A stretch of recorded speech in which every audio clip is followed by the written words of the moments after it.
இன்றைக்கி என்ன சமையல் பார்க்கலாமா? வழக்கம் போல் சுட சுட சோறு தான்.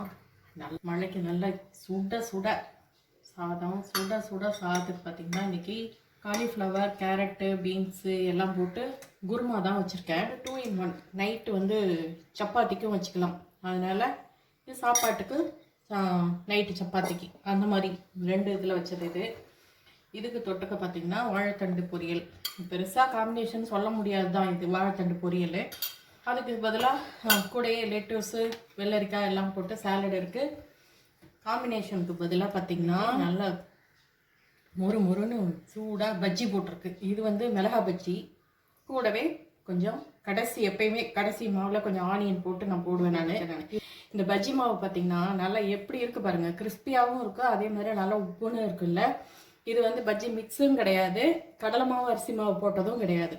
கடலை மாவில் பச்சரிசி ஊற வச்சு பச்சரிசி கூட ஜீரகம், ஓமம், பூண்டு, காஞ்ச மிளகாய் எல்லாம் அரைச்சி அதை கூட சேர்த்து செஞ்ச பஜ்ஜி. இது சூப்பராக நல்லா அப்படியே மணக்க நல்லா வாசமாக நல்லா இருக்குது.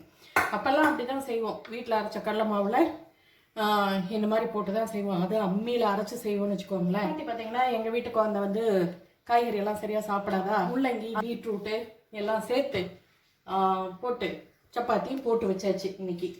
ஏன்னா வீடெல்லாம் க்ளீன் பண்ணிவிட்டு ஈவினிங்க்கு மேலே இந்த வேலையெல்லாம் கண்டிப்பாக என்னால் செய்ய முடியாது. அதனால் இப்போவே எல்லா வேலையும் முடிச்சாச்சு. இதுக்கு மேலே சாப்பிட்டுட்டு கொஞ்சம் நேரம் கழிச்சு வீட்டை க்ளீன் பண்ண ஆரம்பிக்க வேண்டியது தான். இவ்வளோதாங்க. இந்த வீடியோ உங்களுக்கு பிடிச்சிருந்துச்சுன்னா லைக் பண்ணுங்கள், ஷேர் பண்ணுங்கள், கமெண்ட் பண்ணுங்கள். புதுசாக பார்க்குறீங்கன்னா சப்ஸ்கிரைப் பண்ணிக்கோங்க. தேங்க்ஸ் ஃபார் வாட்சிங். பாய்.